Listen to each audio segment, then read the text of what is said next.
Ok, estamos en nuestra tercera clase y recuerden que estamos estudiando los primeros 10 capítulos, los primeros 9 capítulos en realidad del profeta Isaías después de haber hecho una introducción al profetismo y un inicio de lo que es la profecía de Isaías, viendo algunos tópicos que nos conviene examinar. Estuvimos repasando un poco la idea de cómo se forma el libro de Isaías y se acuerdan que compartimos varias teorías, ¿no es cierto? Desde aquellas que son más conservadoras y que está bien, cada teoría tiene su fundamento, cada teoría tiene su finalidad. eh, y la idea es que vimos teorías que van desde la postura de un solo escritor para todo el libro de Isaías, es decir, los 66 capítulos, probablemente el profeta de el siglo octavo, y vimos teorías que hablaban de un doble Isaías o de un deutero Isaías o de un trito Isaías, ¿no? Y cuando decimos un deutero Isaías, un trito Isaías, estamos hablando de escuelas probablemente que continuaron la labor del profeta. Esa es otra de las posturas. Y hay argumentos que defienden todas ellas y con bastante asertividad al respecto.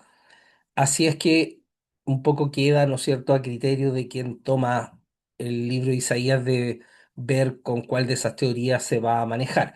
Ahora, para efectos de la interpretación, para efectos de cómo voy trabajando el texto, no resulta tan decidor el si un solo escritor, si hubieron dos o tres o tres líneas de tradición.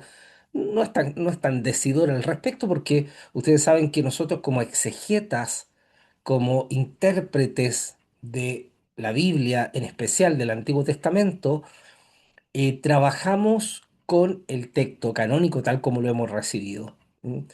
Y es verdad que cuando uno estudia la exégesis de la Biblia, sobre todo del Antiguo Testamento, tal como nos decía Pierre Ricord, hablamos de el texto, el mundo en el texto, ¿no es cierto? Cuando estamos leyendo un texto, hay un mundo ahí, hay un mundo con realidades, con culturas, con tradiciones, hay un mundo en el texto. El texto nos va mostrando un mundo, pero también sabemos muy bien como intérpretes que detrás del texto hay otro mundo que tal vez es el mundo de aquellos que registraron ese escrito, y tenemos un mundo delante del texto que somos nosotros, los que estamos leyendo el texto hoy en día y lo estamos interpretando.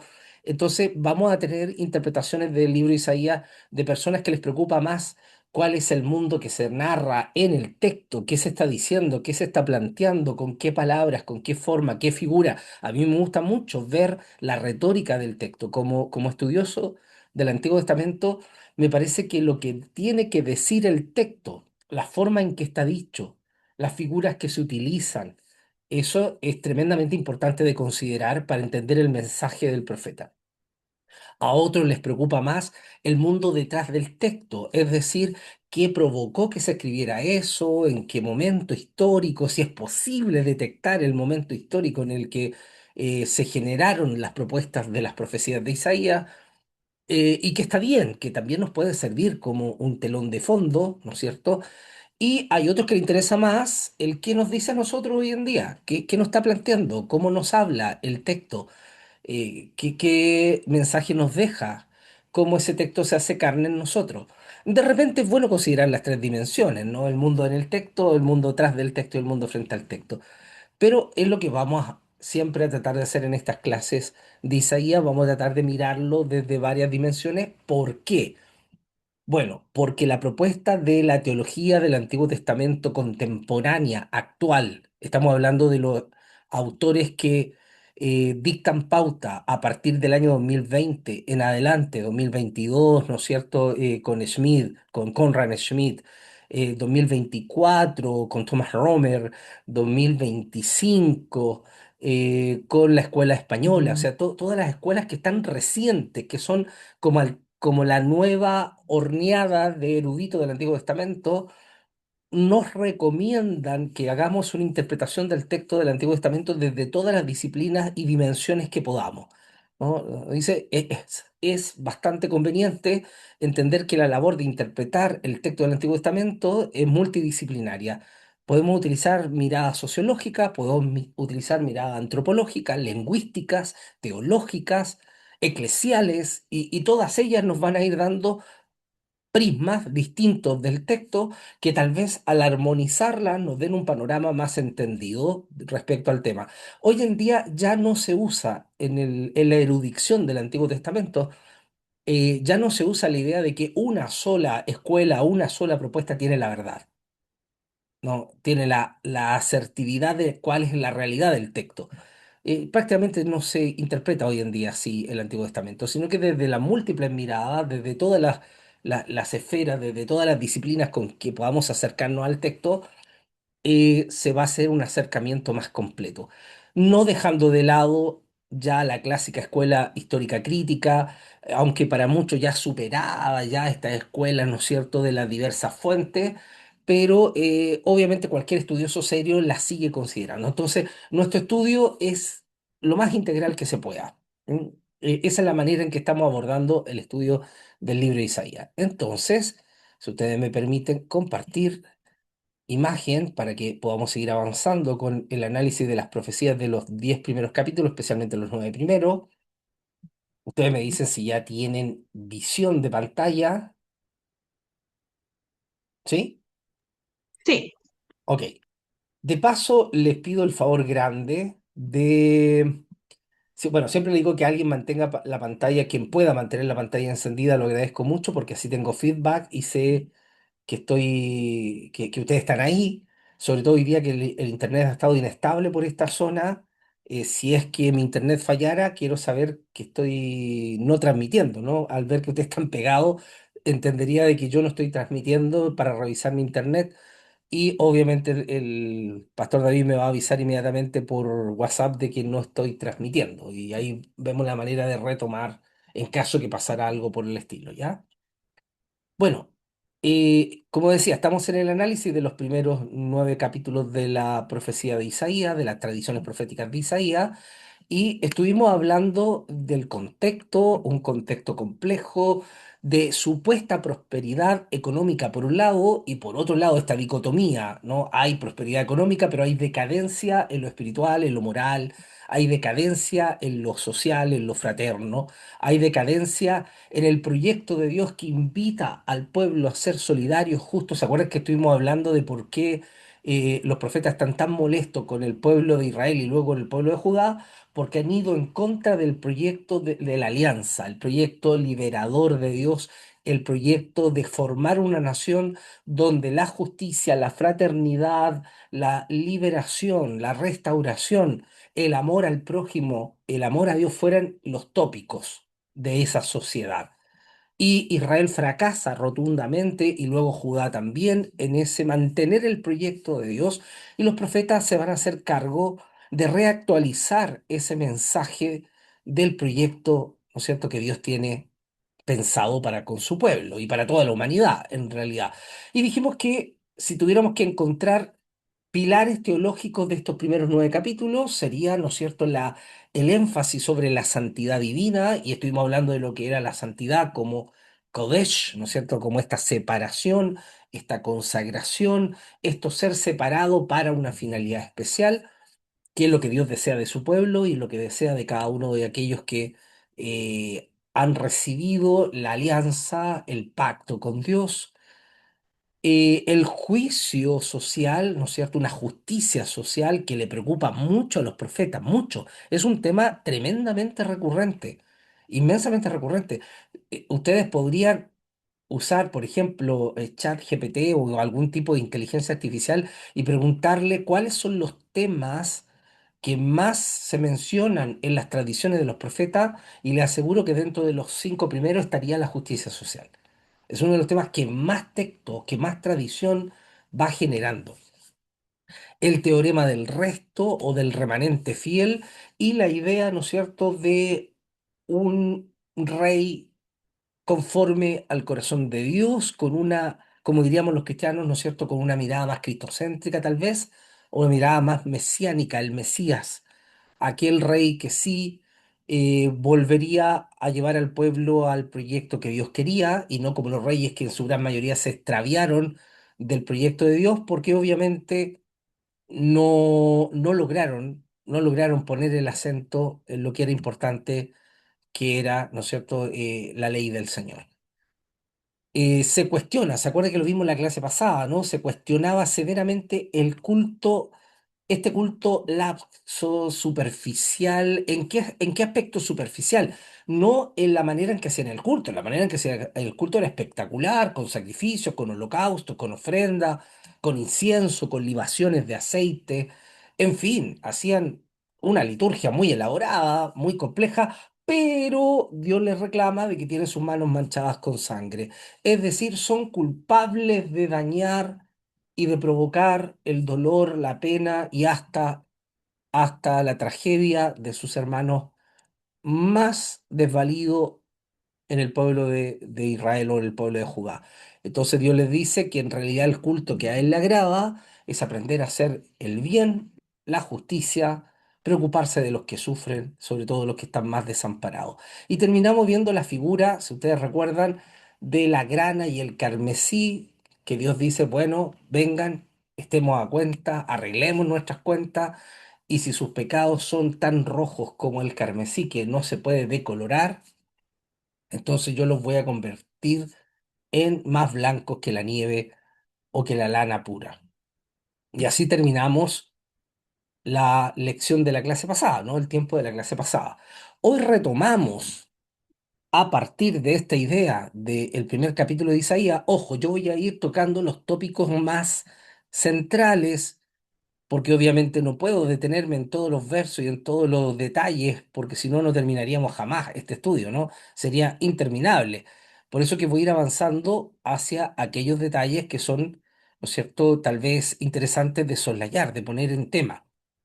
Entonces, cuando examinamos el lamento sobre la ciudad de Jerusalén, sobre la capital, que lo podemos ver reflejado en el capítulo 1, versículos 21 al 31, se nos habla de la realidad del pueblo. Dios lamenta muchísimo, mucho, mucho, la pérdida de la justicia, la pérdida de la riqueza humana, la deshumanización de su pueblo, que están más preocupados de sus bienes y de hacer riqueza que preocupados de lo que en realidad tiene más valor, que es el valor de la vida, ¿no? El valor de la dignidad humana.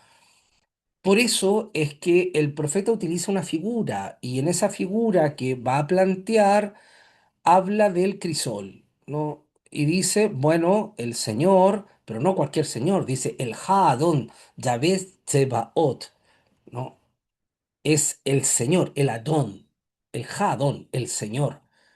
De ahí viene la palabra Adonai, ¿no? De esta palabra Adón que tenemos aquí en el hebreo. Haadón, Ha-Adón, Adonai o Ha-Adón, Yahvé, Sebaot. Sebaot se traduce como los ejércitos o a veces algunas versiones traducen como todopoderoso, ¿m?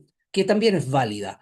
Entonces, ¿quién habla? No es cualquiera el que habla. El que habla es el Señor Yahvé, el Todopoderoso. Y eso le da una fuerza enorme porque este texto utiliza, ¿no es cierto?, títulos de Dios a placere, como recordándole quién es el que manda aquí, ¿no? ¿Quién es el que manda? ¿Quién es el que tiene la autoridad y el poder?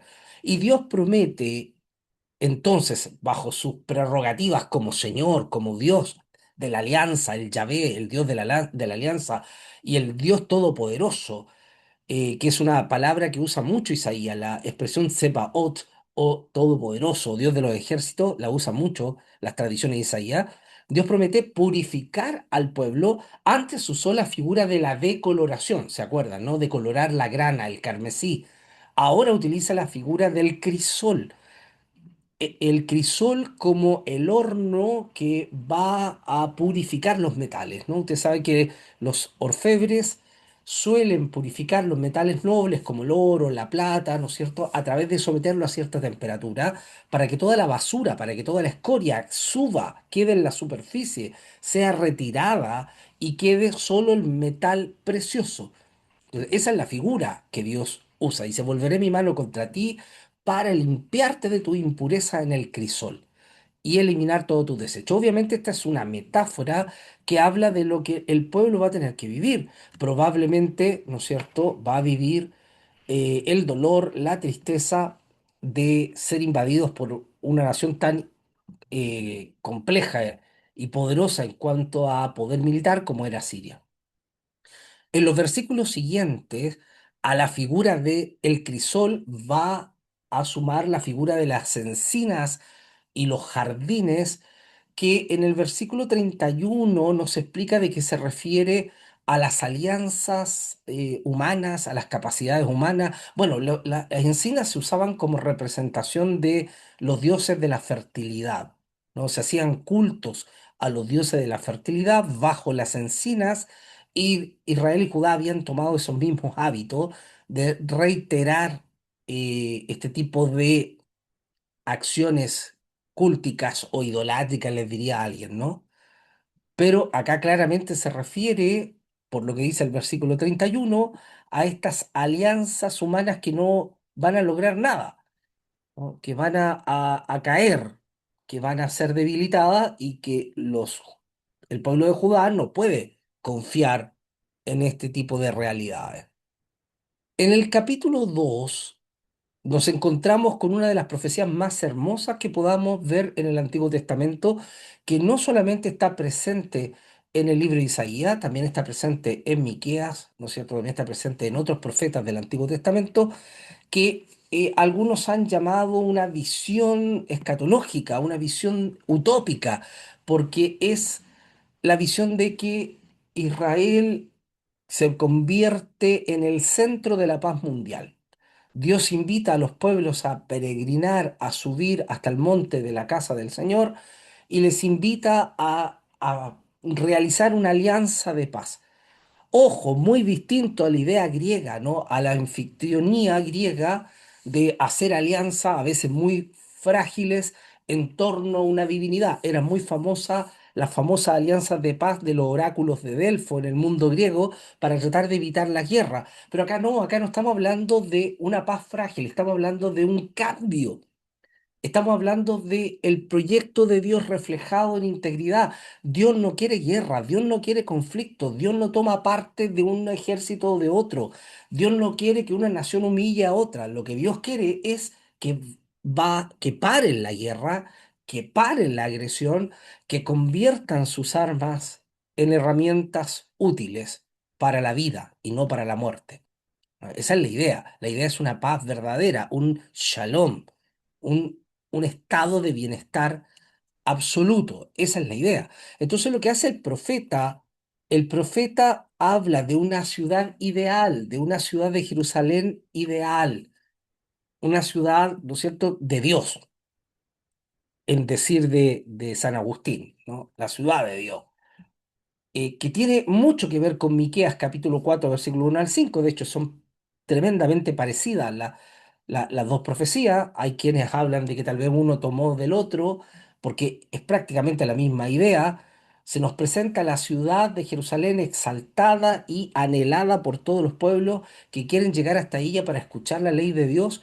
Entonces se les invita al desarme, se les invita a convertir sus armas en herramientas de arado, en vez de que gasten recursos, en vez de que gasten dinero, fuerzas, energía en herramientas de exterminio, en herramientas de matanza, en vez de que sigan generando tanto gasto para quitar la vida, el Señor invita a los pueblos a convertir esas armas en herramientas que generen vida, que produzcan alimentos como son los arados, las hoces, ¿no? Que transformen la realidad. Y ojo, que esto sería tan oportuno hoy en día, ¿no? Sería tan necesario hoy en día recordar de que a nadie en este mundo le hace bien los conflictos bélicos. La guerra entre naciones siempre tiene como víctima a los inocentes. Siempre los que más sufren son los inocentes. Los que más sufren en una guerra son los niños, son los ancianos, son las mujeres. Los que suelen sufrir más son los pobres, los que no tienen cómo huir de los conflictos, los que no tienen un búnker donde refugiarse, los que no tienen la posibilidad de huir de un lugar porque no tienen los medios, los recursos económicos, son los que sufren los estados bélicos. Entonces, pareciera que esta profecía o esta utopía es tan contemporánea hoy en día. ¿Cómo quisiéramos que se convirtieran las armas en herramientas de vida en Ucrania, en Rusia, en el conflicto, ¿no es cierto?, palestino-israelí, en África? ¿Cómo quisiéramos? En el Congo, ¿cómo quisiéramos que estos conflictos permanentes se convirtieran en alianzas de paz? ¿Cómo quisiéramos eso? ¿Cómo quisiéramos que el ser humano entendiera de una vez por todas de que la guerra no le hace bien a nadie? Ojo, no podemos andar creyendo en guerras santas. No podemos andar creyendo que Dios respalda la guerra de un país sobre otro. Isaías nos dice, no, no. Dios quiere un desarme de todas las naciones y una paz permanente.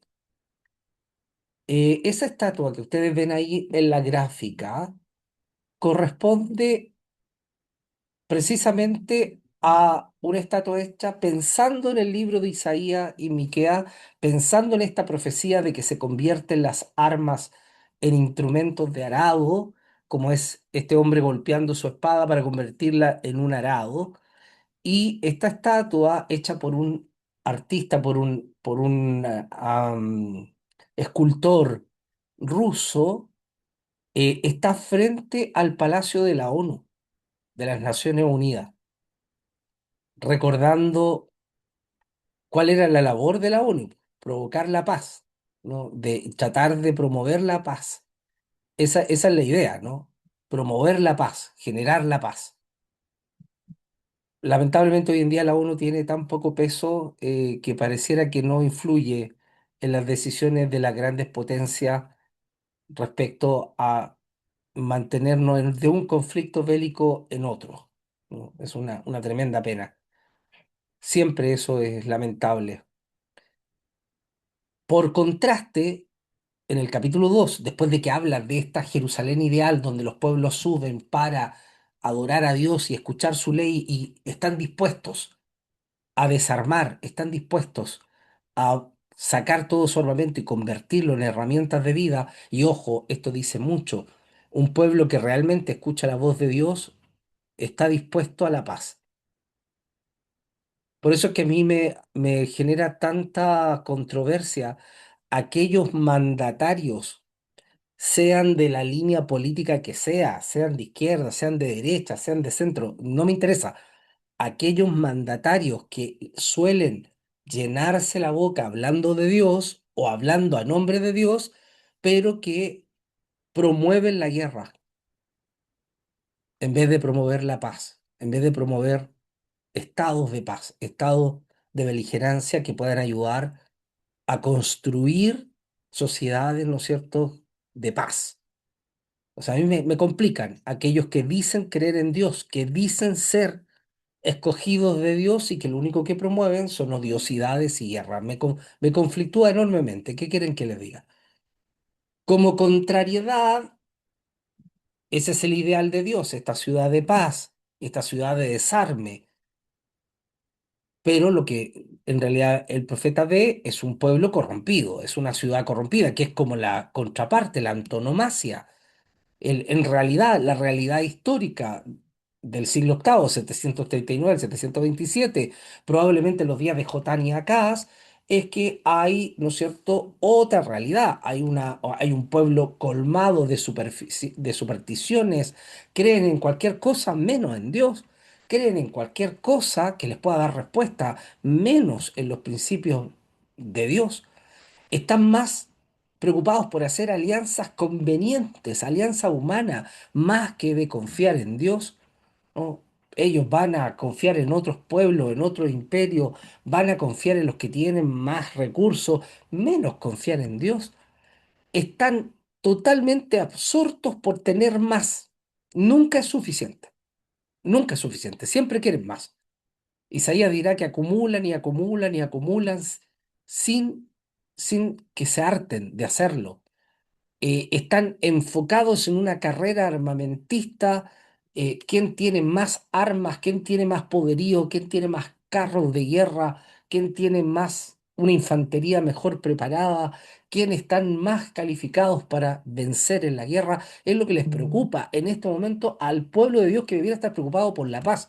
y para variar, la idolatría, ¿no? En este caso, el hebreo es muy interesante porque utiliza como si fuera como si fuera una ironía.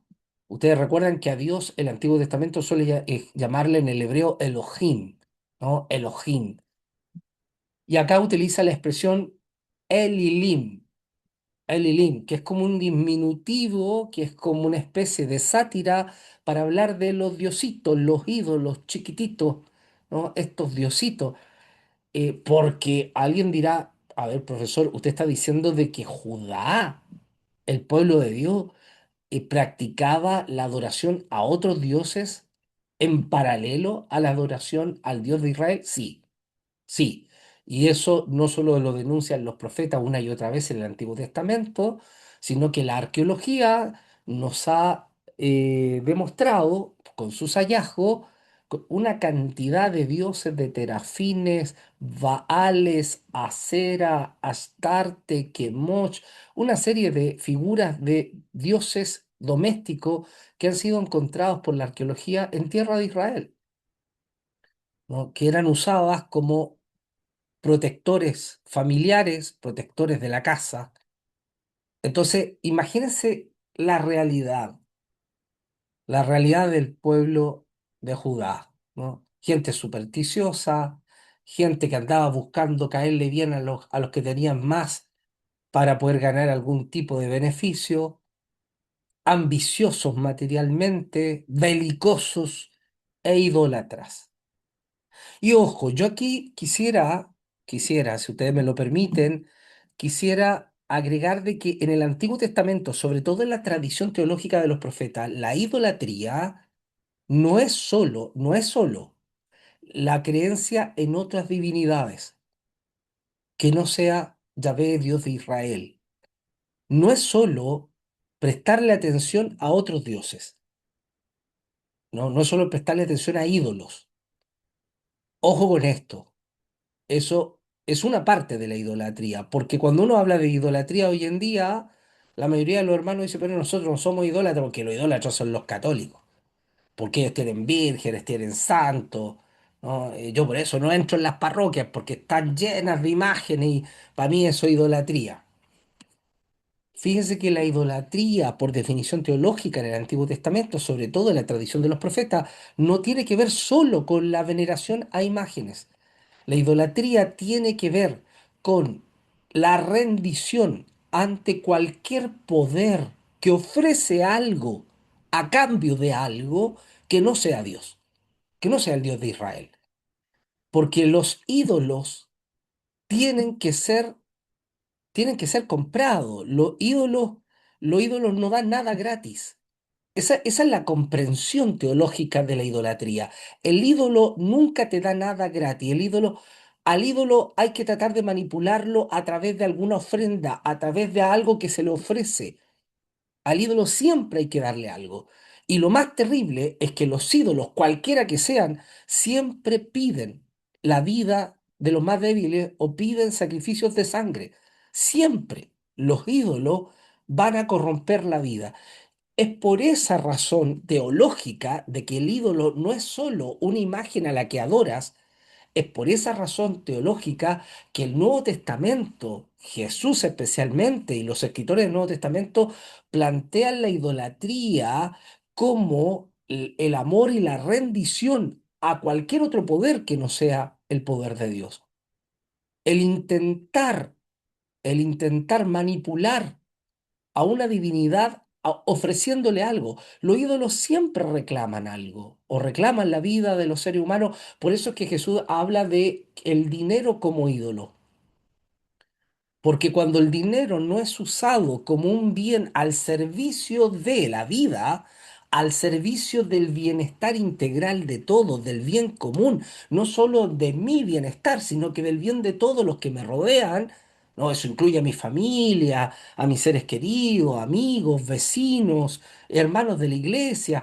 Cuando el dinero no es una herramienta para construir bienestar común, se convierte en un ídolo porque reclama, pide algo a cambio. A veces lo que te pide el dinero cuando te vuelves un idólatra del dinero, a veces lo que pide es que tengas más y más y te deshumanices, que lo único que te importa es tener más y te comparas con los demás y yo tengo un mejor auto que Pedro, el mío es más nuevo, es más bonito, es mejor marca, el de él es una chatarra al lado del mío y mi casa es más linda y yo vivo en tal lado y tú vives dónde y nos va deshumanizando. El dinero, cuando se convierte en un ídolo o en mamón, como le dice el Nuevo Testamento, ¿no? Entonces reclama vida, reclama tu bienestar, reclama tu personalidad, te deshumaniza. Cuando estás adorando el dinero, por ejemplo, no te permite ver el dolor de los demás. Entonces, para ti, los que no tienen, los que son pobres, es porque son flojos, es porque son tontos, no son inteligentes, no saben aprovechar las oportunidades. Si este país es un país de oportunidades, uno se puede hacer rico fácilmente en este país. Basta con armar un buen negocio, una buena estrategia y uno puede salir adelante y emprender. El que vive mal, el que no tiene nada, es porque no sabe, pues tonto, no tiene idea, ¿no? Es quedado, no sabe, ¿no? Está acostumbrado a que todo le den, está acostumbrado a que el Estado le dé. Le gusta ser subsidiario, que le den. Cuidado, cuidado porque cuando el dinero, y lo dijo muy bien Jesús y lo dijeron muy bien los profetas, cuando el dinero se convierte en tu Dios, no te deja ver el dolor de otros, no te deja ver la pena y las carencias de otros, no te lo permite, no te enajena, absolutamente. Pero cuando tú no amas al dinero y cuando tú ves el dinero como una herramienta, como una provisión de Dios para buscar el bien común, no solo tu bien, sino que el bien de todos, entonces el dinero se vuelve en eso, en simplemente una herramienta que pueda satisfacer las necesidades humanas y las dimensiones cambian. Ayer hablábamos con mi esposa, permítanme hacer una ilustración de esto, ¿no? Para que se entienda mejor. Mi esposa trabaja en un colegio como parte de la dupla psicosocial, como psicóloga, y me hablaba de que ayer con días fríos, con comienzos de lluvia, habían un par de chiquitos, un par de hermanitos que andaban todos mojados. Entonces los metieron a la oficina del PIE, de la oficina donde trabaja esta dupla psicosocial, donde está mi esposa, y se dieron cuenta de que los chicos no tenían zapatitos, que sus zapatitos estaban todos rotos y tenían todos los pies mojados, entonces les sacaron los zapatitos, la excusa de zapatos, la pusieron a secar, ¿no es cierto? Y les cambiaron calcetitas por calcetines más limpios y secos. Y los tuvieron ahí en la salita más calentita mientras se secaban algo los zapatos. Pero el equipo, la dupla de la cual es parte mi esposa, dijeron, no, tenemos que hacer algo. No puede ser posible que este niño venga al colegio así. Y uno diría, pero es que hoy en día no se da eso. Hoy en día, sí, querido y querida, sí se da, sí se da. Que queramos negarle otro cuento, pero sí se da. Hay lugares, hay poblaciones de nuestro Gran Santiago donde sí se da esa realidad por diversos motivos, por diversos factores que no los vamos a analizar acá porque son muchos, muchos. Es multifactorial, pero sí se da. Entonces, ¿qué ocurrió? Que bueno, con el dolor en el corazón, eh, secaron los zapatitos, se los pusieron para que terminaran la jornada de clase, pero hoy día en la mañana la dupla psicosocial llegó con zapatos.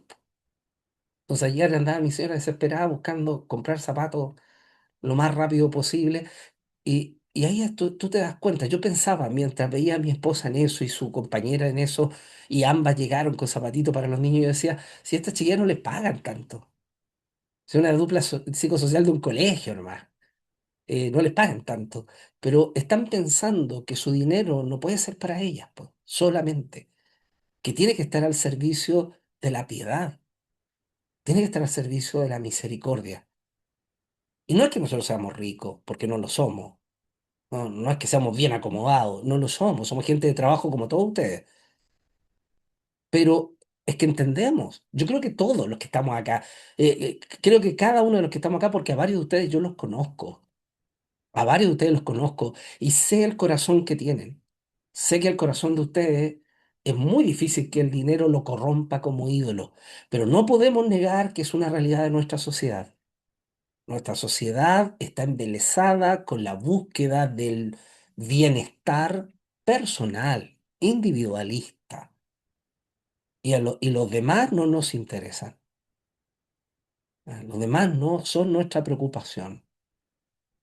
Entonces, cuidado con pensar que la idolatría es solo un ídolo religioso.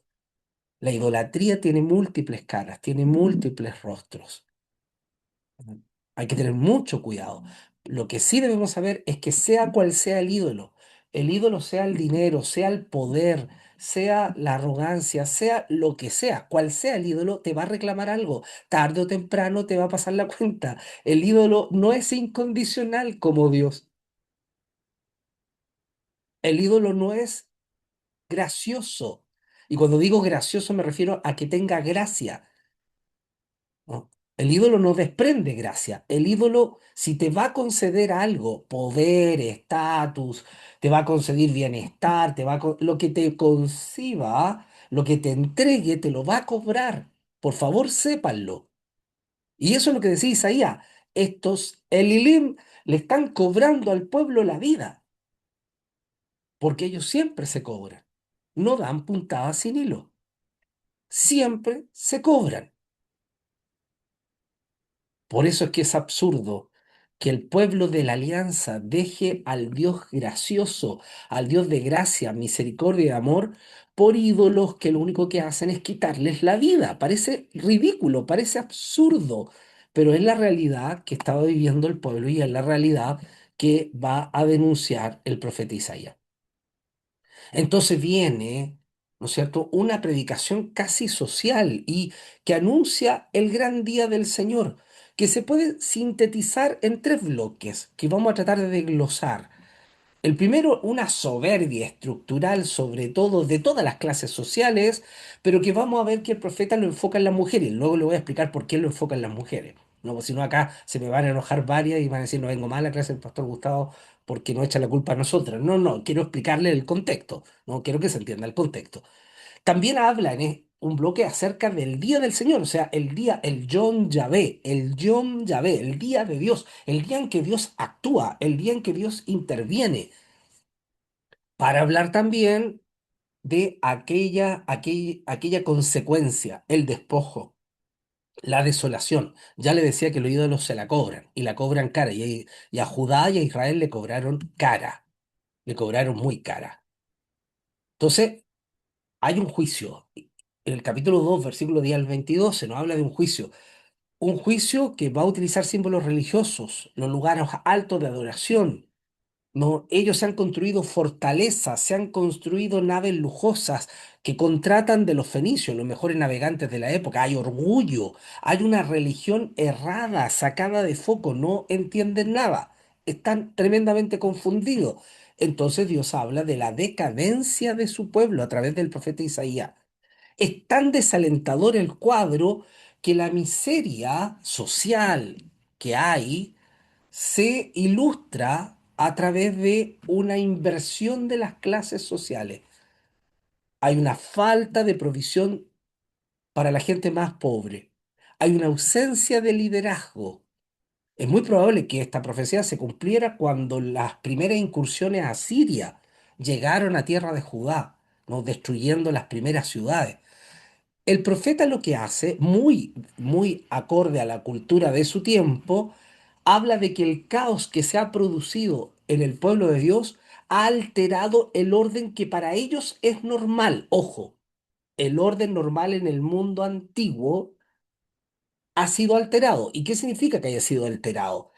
Que el texto dice que los Naharín o los Neharín, los jovencitos, los adolescentes, los jovencitos, han pasado a ser quienes gobiernan.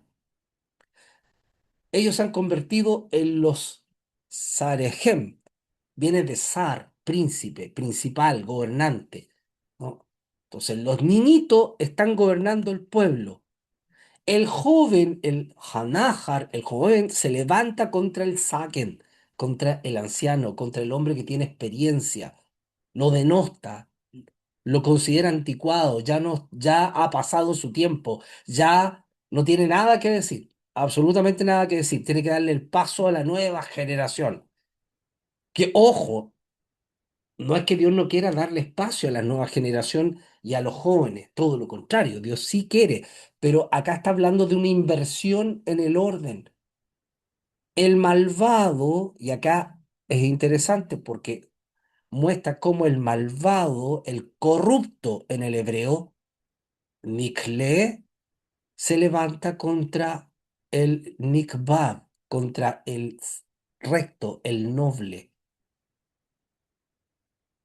se levanta contra el justo. O sea, en esta sociedad hay tal desorden social que el que es malo está por sobre el que es bueno.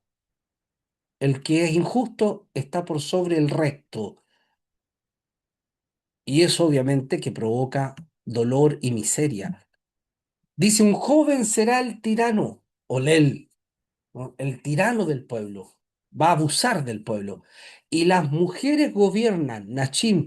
Ojo, acá es interesante explicar esto porque alguien me ha preguntado alguna vez, bueno, ¿qué tiene Dios contra las mujeres? Que dice que si estamos gobernando lo hacemos mal, o si tenemos autoridad lo hacemos mal. No, no tiene que ver con autoridad ni eclesial, ni de administración. No, lo que pasa es que en la cultura medio oriental, especialmente en la cultura hebrea, las mujeres eran vistas como símbolo de sabiduría, símbolo de equilibrio, símbolo de equidad.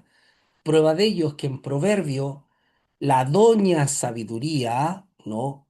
La doña sabiduría, la jokma, que es una palabra femenina en el hebreo, era personificada como una mujer sabia, prudente, ¿no? Entonces, lo que trata de decir el texto de Isaías, que las mujeres que debieran ser la nota de prudencia, la que trajeran un poquito de equilibrio a esta sociedad, la que le pegaron unas palmadas a sus maridos para decirle, córtala, deja de hacer estupideces, no, deja de hacer tonteras que no hacen daño, las que debieran devolverle algo de humanidad a la sociedad judía, están haciendo todo lo contrario.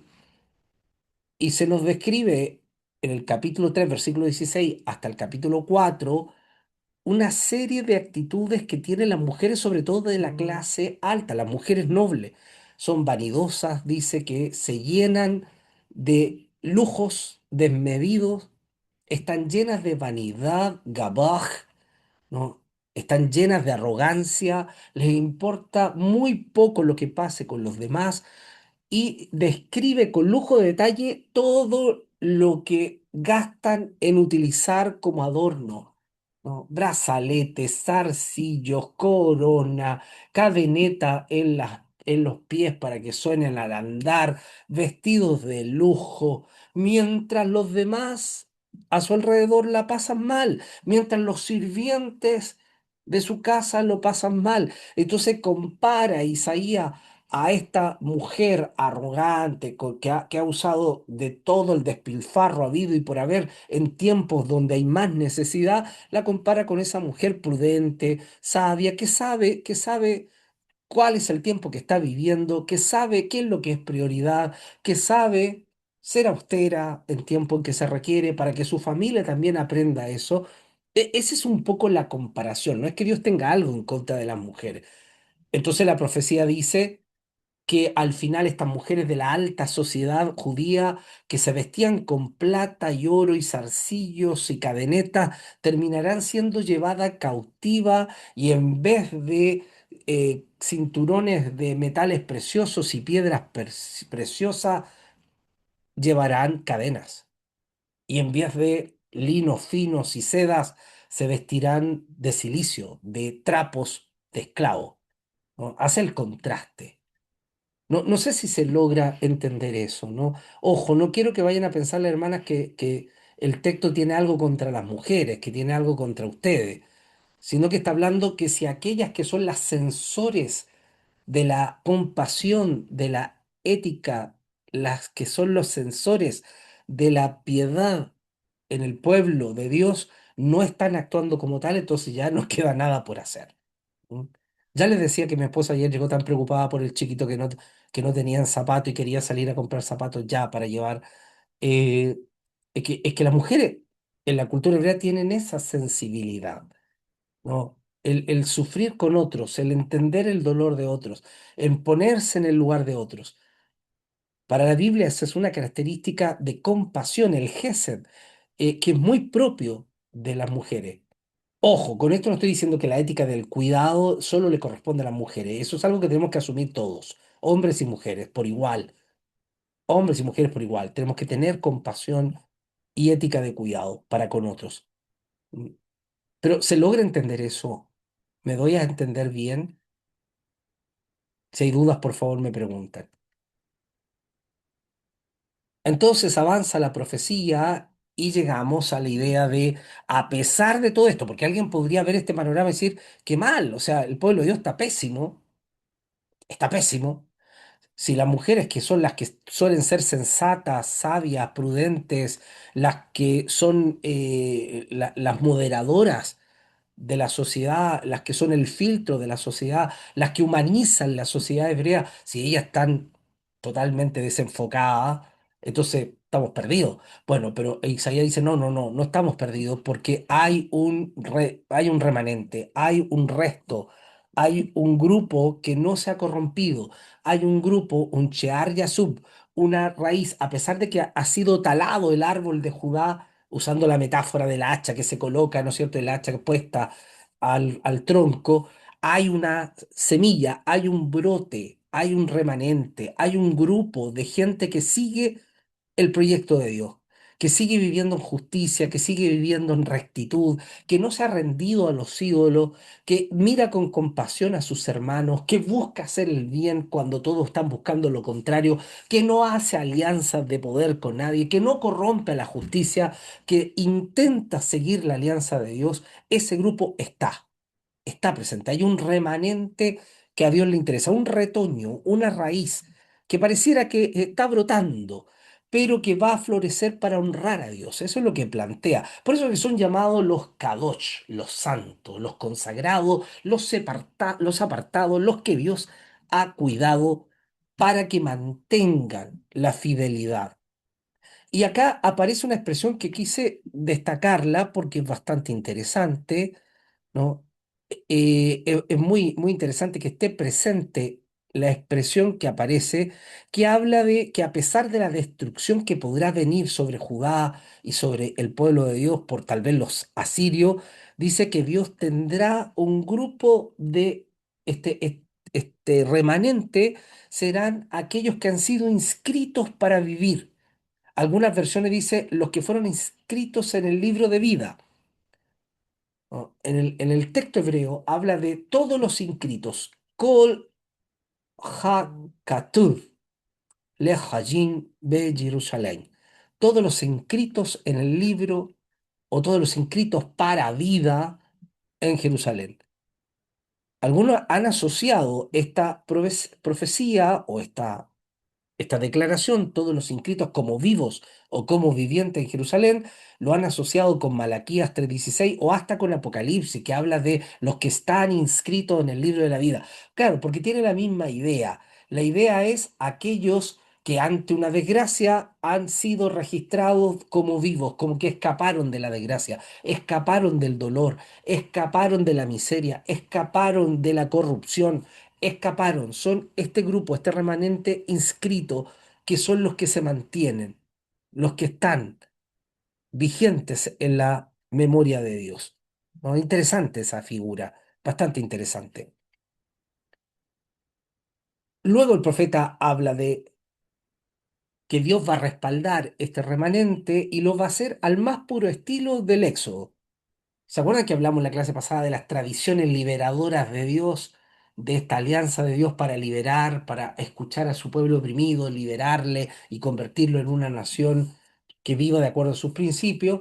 Bueno, a este remanente el Señor dice que lo va a acompañar en el capítulo 4 versículos 5 y 6, que lo va a acompañar con una nube de día y con una columna de fuego de noche. Nos recuerda el Éxodo, ¿se acuerdan, no? En el Éxodo ocurre exactamente lo mismo. Se nos relata que el pueblo camina por el desierto guiado en el día por una columna de nube que lo guía, que le indica por dónde ir y que al mismo tiempo le provee de sombra, y por la noche una columna de fuego que le da el calor, lo ilumina, le alumbra el camino. Bueno, la misma figura, exactamente la misma figura, lo que nos recuerda que los profetas son, los actualizadores del proyecto liberador de Dios. Y una prueba es eso, porque están hablando continuamente del Éxodo. Están hablando, Isaías sobre todo, va a usar mucho la figura del Éxodo cada vez que quiera hablar de un nuevo comienzo, cada vez que quiera hablar de una promesa de restauración, cada vez que quiera hablar de que el pueblo ha sido liberado de la diáspora, de la esclavitud, va a volver a usar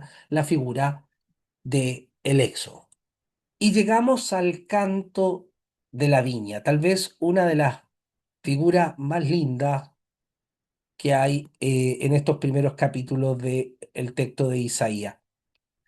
Porque este es un cantar, este es un canto, es un poema. El profeta dice que quiere contarnos a través de un canto, de un poema, la experiencia de su amigo que plantó una viña, que escogió un terreno muy, muy lindo, muy fértil, lo despedregó, lo preparó y sembró allí una viña.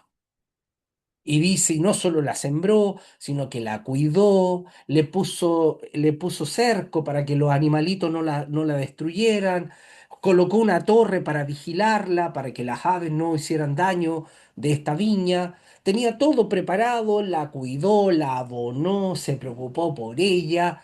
Y cuando llegó el momento de esperar, ¿no es cierto?, el fruto de esta viña, se encontró que la viña no le dio fruto agradable, sino que le dio uvas agrias, uvas silvestres, que no sirven para nada. Cuando Dios esperaba uvas dulces. Naim dice, agradables, buenas, dulces, ricas. Entonces la profecía cambia el tono, o este canto cambia el tono, y el profeta, el cantor, pregunta al pueblo, ¿qué hará mi amigo con esta viña? ¿Qué hará mi amigo con ella? Una viña que no da frutos dulces, que da frutas silvestres, no sirve.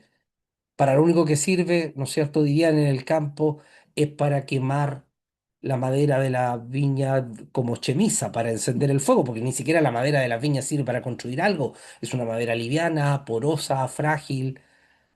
¿Qué hago? ¿Qué hago con ella? Entonces, obviamente el pueblo tiene que haber respondido, no sirve para nada una viña así, y él dice, bueno, ciertamente esta viña son ustedes, casa de Israel y casa de Judá, porque el Señor esperaba frutos de justicia, mishpat. Y mire el juego, eso no lo notamos en el español. Cuando nosotros leemos el español, cuando leemos las versiones españolas, en el capítulo 5 versículo 7 alguien lo puede leer para hacerles participar y que no se me queden dormidos ni dormidas, ¿no?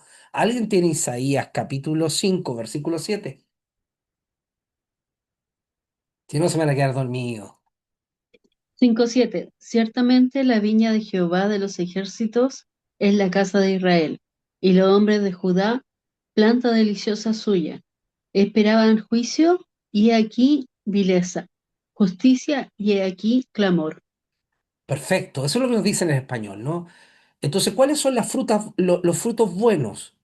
Justicia, ¿no? Justicia y equidad, derecho. Pero ¿qué frutos recibió Dios a cambio? ¿Cuáles son las frutas malas? Son vileza, maldad y simplemente, ¿no es cierto?, lamento. Ahora, eso en el español sí lo podemos entender, pero en el hebreo es muy interesante porque utiliza palabras que suenan igual, pero que son lo contrario. O sea, el escritor utiliza palabras seleccionadas que en el hebreo suenan idénticas, muy parecidas.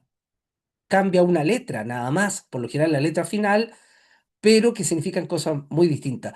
Cuando habla de frutos del derecho, utiliza mishpat, mishpat, para hablar del derecho, de la justicia. Y cuando habla de la iniquidad, o el derramamiento de sangre, o la injusticia, utiliza mishpah, mishpah, mishpah. Es injusticia. Mishpat, con T final, es rectitud. Se escriben casi idéntico. En el hebreo son prácticamente iguales, pero cambia una letra final y cambia todo el sentido. Mientras mishpat, con T final, es justicia, es rectitud, mishpach, con sonido gutural, con H, los que han estudiado hebreo saben que las H son Jotas en el hebreo, ¿no? no son mudas, son jotas. Entonces, mishpach es injusticia, injusticia.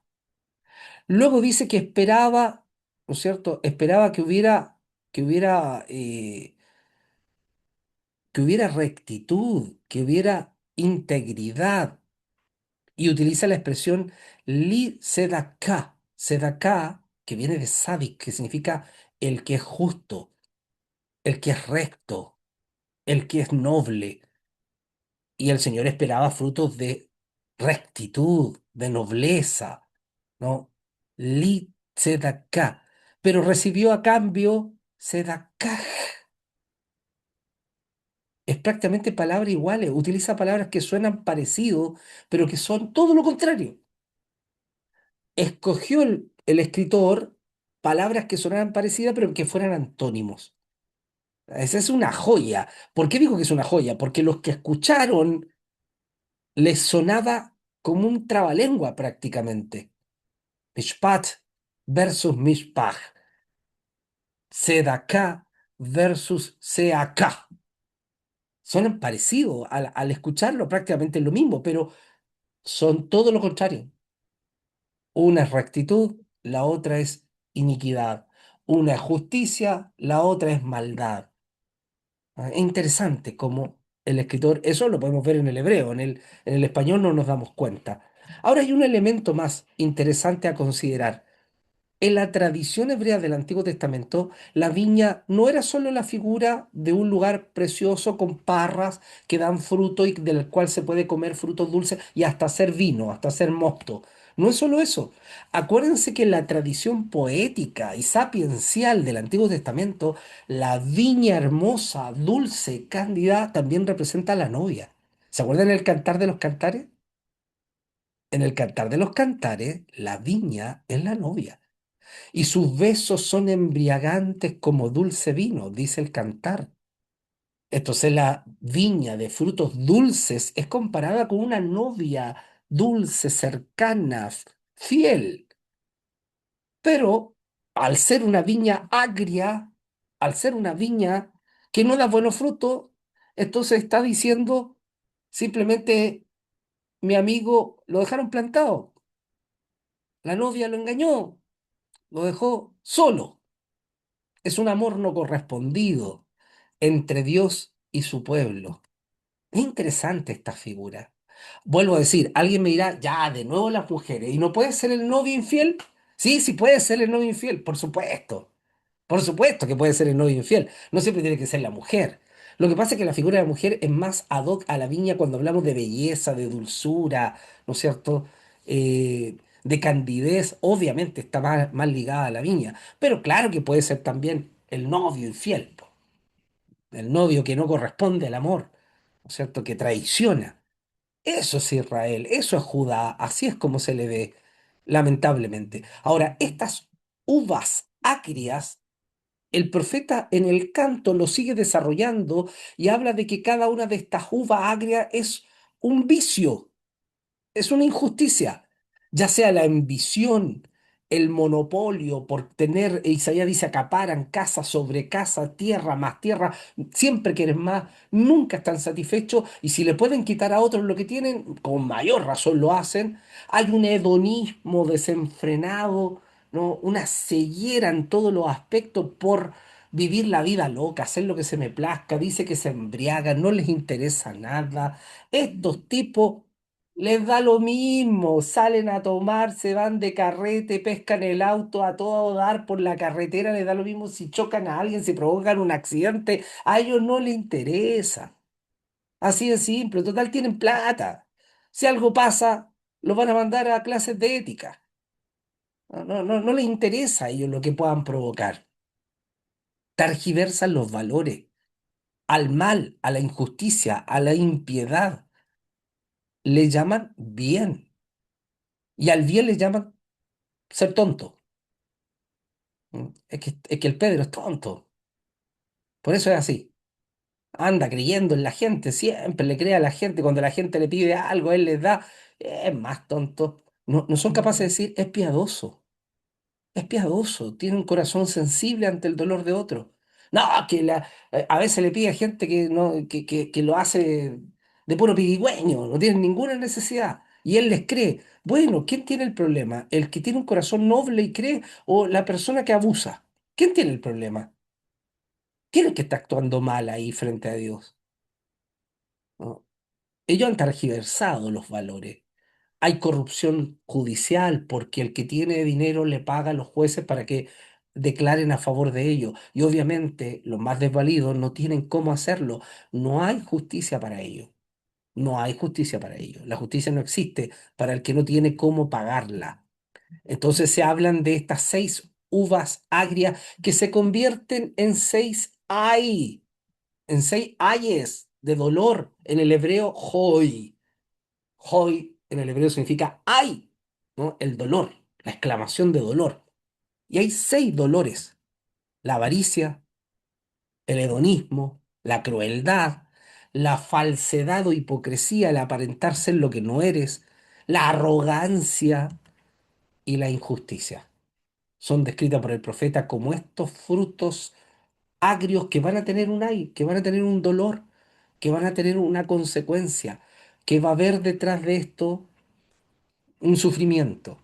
Y ustedes recordarán si nos vamos a hacer, si puenteamos, yo no soy experto en el Nuevo Testamento, no es mi expertise es el Antiguo Testamento, pero inevitablemente puenteo el Nuevo Testamento teológicamente y ustedes recordarán que el Señor dice, ¿saben qué? Va a ser imposible que ustedes sean buena viña solos. Entonces dice Jesús, yo soy la vid. Yo soy la vid que puede agradar al Padre. Yo soy la vid que Él quería tener. Yo soy la vid que puede producir los frutos ricos, deseables. Y si ustedes quieren ser parte de eso, tienen que ser pámpanos adheridos a mí, pues. Y así podemos ser la viña juntos, Jesús y nosotros. Podemos ser la viña que Dios desea.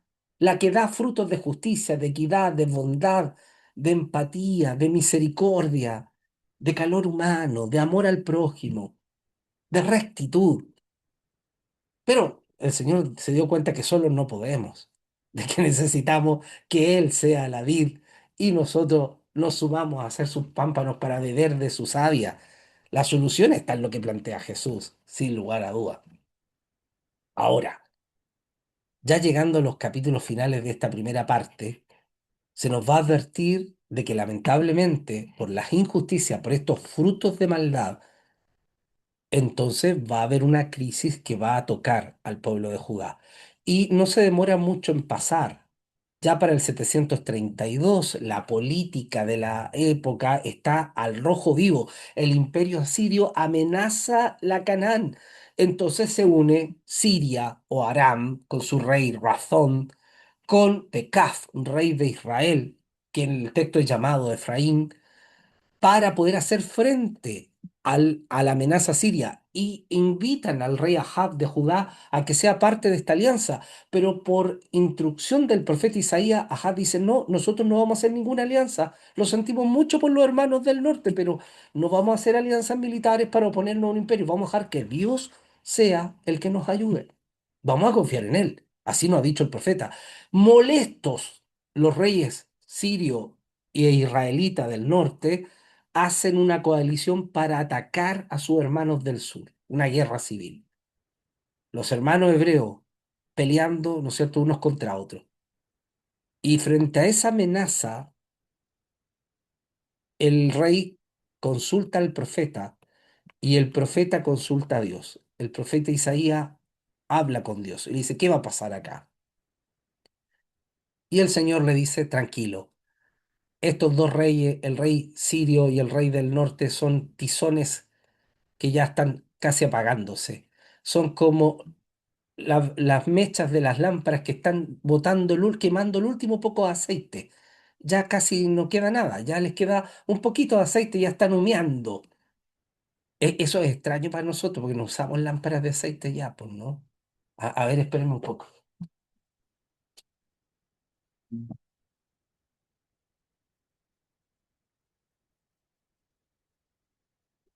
No es que yo vaya a usar una lámpara de aceite, pero él se refería a estas, pues, a estas lámparas de aceite que usaban en la época, ¿no? Que les ponían una mechita por acá, ¿no es cierto? Por lo general de fibra, vegetal o de algún tipo de textil. En el centro colocaban el aceite, ¿no es cierto? Y la prendían y cuando ya se agotaba el aceite de estas lamparitas, empezaba a humear porque ya no quedaba aceite que consumir, como las estufas de parafina, ¿no? Entonces se sabía que es un pábilo que está humeando, que ya no va a dar más luz, ya no va a encender más. Esta cuestión, o la cargamos de aceite o está fregada. Y le cambiamos la mecha. Esa es la figura que usa, ¿no? Es un pábilo que humea, ¿no? Es la mecha que está botando olor a quemado porque ya no le queda combustible, ya no le queda nada. Así que tranquilo, le dice Isaías, no tengas temor, no tengas temor de ello. De hecho, tal cual, ¿no es cierto? Judá no se une a esta alianza y lo que va a ocurrir es que si se hubiese aliado, Judá hubiese sido invadida por los asirios, porque el rey Sennacherib, el rey asirio, avanzó hasta la capital del reino del norte, arrasó con los sirios, arrasó con el reino del norte, tomó la capital Samaria y en el 722 desaparece el reino del norte. Las 10 tribus del norte son llevadas a la cautividad.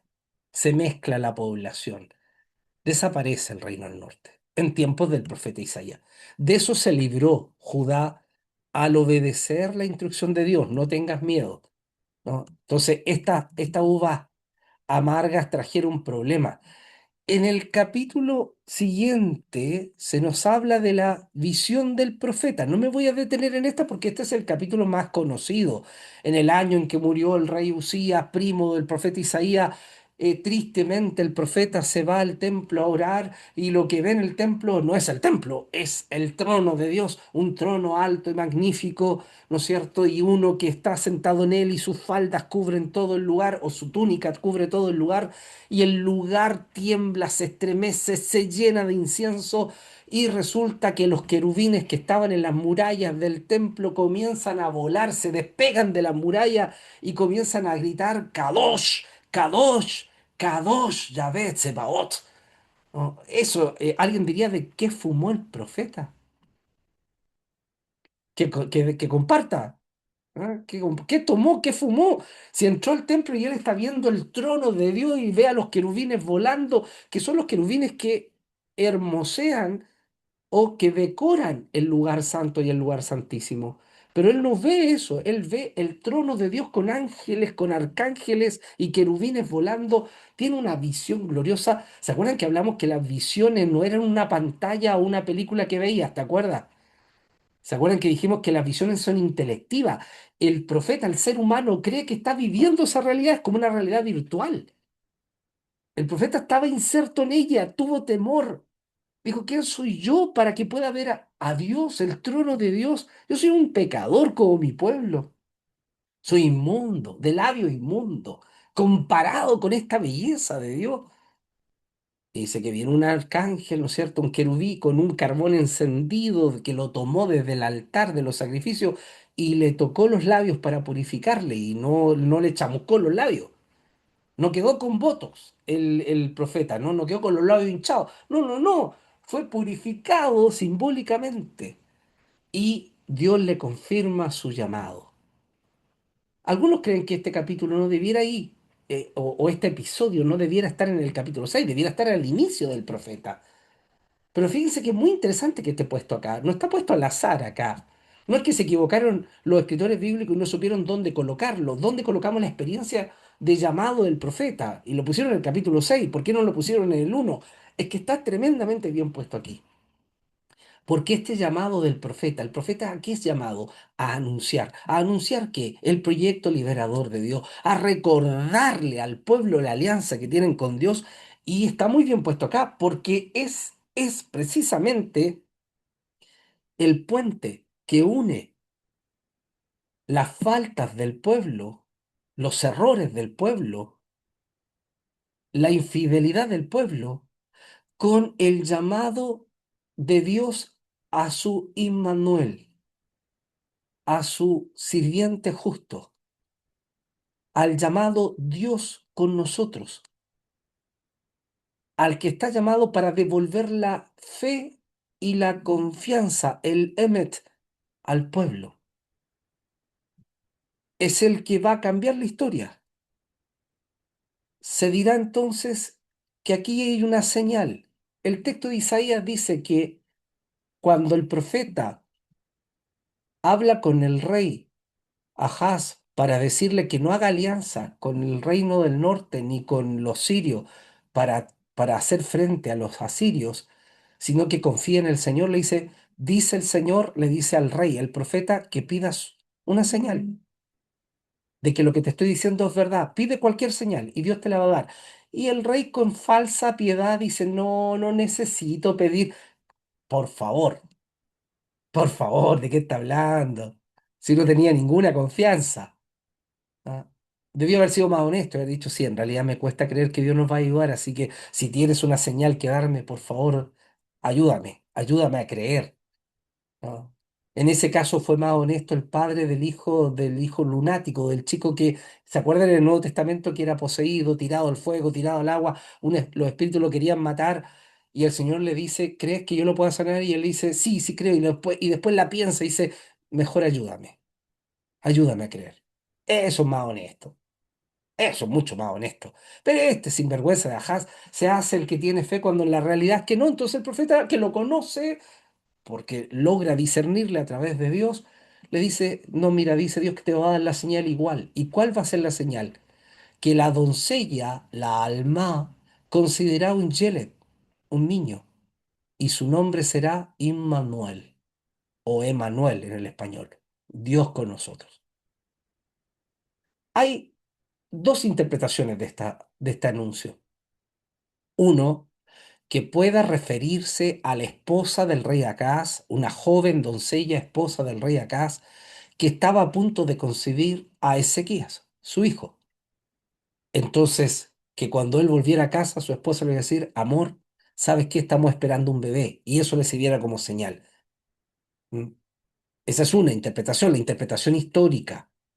Otra interpretación es la que el cristianismo ha encontrado, la que nos da el Nuevo Testamento, lo que la da la Septuaginta, que esta alma, esta doncella, el griego utiliza el partenos, esta virgen. Algunos no están muy de acuerdo con eso, porque virgen implica a alguien que no conoce a un marido, pero bueno, ahí hay un conflicto, ¿no? Que no lo vamos a meter de pleno en eso. Para los hebreos era una mujer que ya estaba casada. Entonces, el Nuevo Testamento, en el capítulo 1 versículo 23 de Mateo, adjudica esta profecía a Jesús. Es Jesús el anuncio de libertad para el pueblo. Es Jesús el anuncio de la fidelidad de Dios con la humanidad. Es Jesús el nacido de una doncella, el que vendría a señalar que Dios está con nosotros y no en contra nuestra. Eso es extraordinario, es impresionante. Porque la noche cambiará en día. El panorama triste, lúgubre, terrible, que pareciera condena a juicio, cambia en esperanza, cambia en una nueva expectativa. Tanto así que el profeta dice que las primeras tierras que cayeron en manos de los asirios, es decir, Naftalí, Zabulón, Isaacar, todas estas tierras del norte que fueron las primeras en caer en manos del imperio invasor, serían las primeras en ver la luz de Dios, la luz de liberación. Y fíjense que son las mismas palabras que utiliza Mateo 4, 14, 15 y 16, cuando explica de por qué Jesús comenzó su ministerio en la zona norte, en la Alta Galilea. Y lo partió allí, dice Mateo, porque para que se cumpliera lo dicho por el profeta, que Zabulón y Neftalí, las tierras que habían vivido la pena, la oscuridad de la diáspora, de la invasión, serían las primeras en ver la luz del Mesías. ¿Y dónde partió Jesús predicando? En esas tierras. Es muy interesante que el mensaje del Nuevo Testamento complete la idea de Isaías. No, son estas, lo que dice Mateo. Dice Mateo muy explícito en plantearlo. Así se cumplió lo anunciado por el profeta Isaías, con nombre y apellido. Tierra de Zabulón y tierra de Naftalí, camino del mar al otro lado del Jordán, Galilea de los gentiles. El pueblo que habitaba en la oscuridad ha visto gran luz. Sobre los que vivían en densa tiniebla, la luz les ha resplandecido. Y se refiere al anuncio de Jesús en medio de la alta Galilea. Jesús parte su ministerio allí. Interesantísimo. Y esta saga de profecía de los primeros 9 capítulos va a terminar, y no les doy más la lata, con el anuncio, la corona, la perla, la guinda del pastel en la figura de este niño que nace, de este Yeled, ¿no? Les nacerá un niño, Yeled Yalud, nacerá un niño. Y este pequeño, que parece frágil, que parece poca cosa, que parece insignificante, este pequeñito, porque acuérdense que las grandes transformaciones de Dios, las grandes revoluciones de Dios, no son con espada, ni con ejército, ni con poder, son con lo pequeño, con lo que parece insignificante.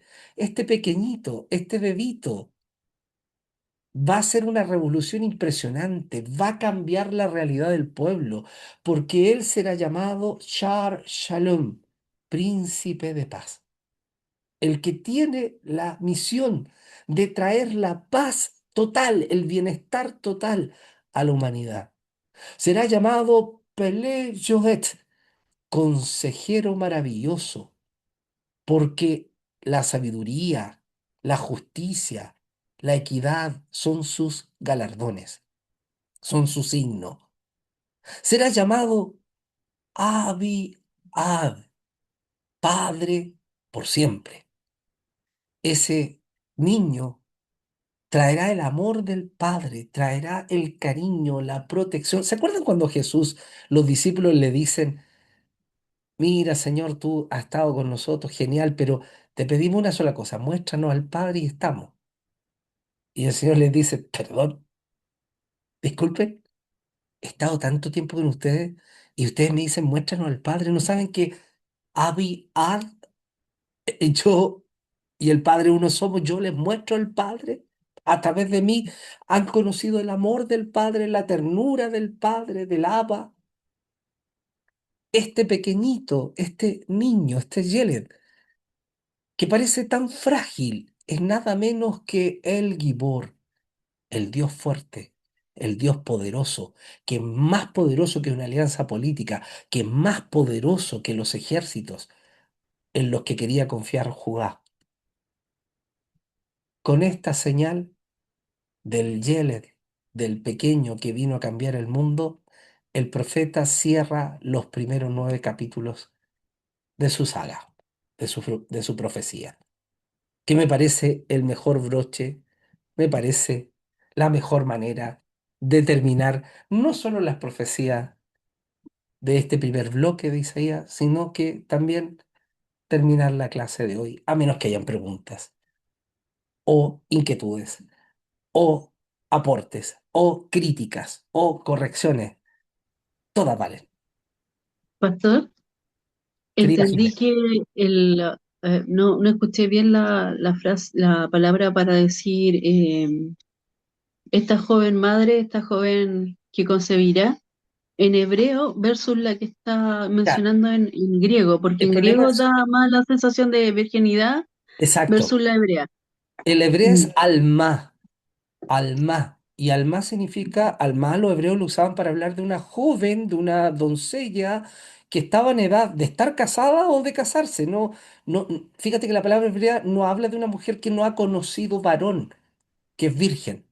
No, habla de una joven que puede ser casada, que puede estar comprometida, que puede estar desposada, que está en edad de ser madre más que nada. Esa es la idea de la palabra alma en el hebreo. Pero la Septuaginta, la versión griega del Antiguo Testamento, utiliza la expresión partenos, que significa la virgen, por la que nunca ha conocido un varón, la que nunca ha tenido relaciones con un varón. O sea, descarta inmediatamente una mujer casada, una mujer comprometida, ¿no? Y ahí es donde está el conflicto entre la versión hebrea y la versión griega. Los hebreos, los rabinos, los hebreos por siglos han discutido de que María estaba casada y que María era, ¿no es cierto?, la esposa de José y estaba casada. Entonces, ¿por qué verla como una virgen? La versión griega habla de que lo tuvo antes de que conociera varón. A eso se refiere y le ve en esa categoría.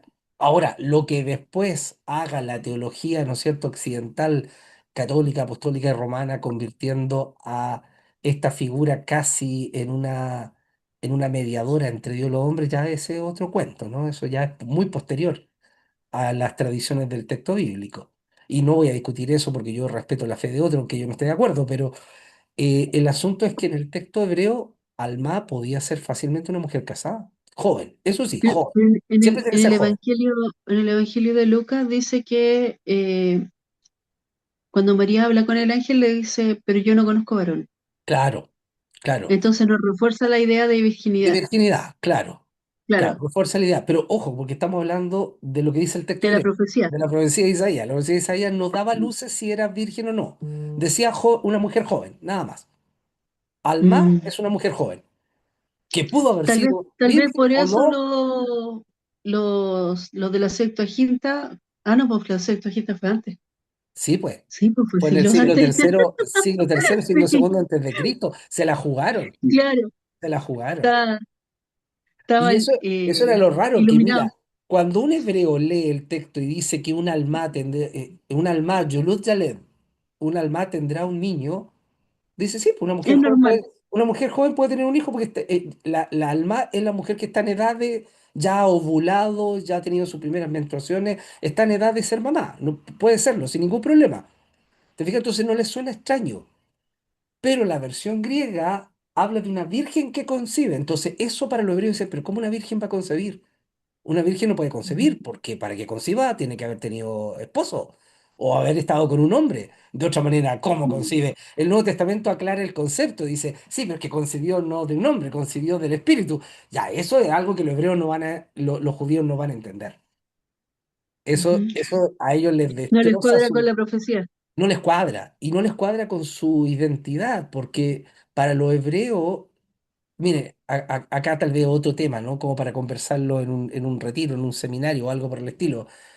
Hay que hablarlo con el profesor David, con el director, pero acá hay otra situación, que es que para la cultura hebrea la virginidad no es una virtud tan importante como lo es la maternidad.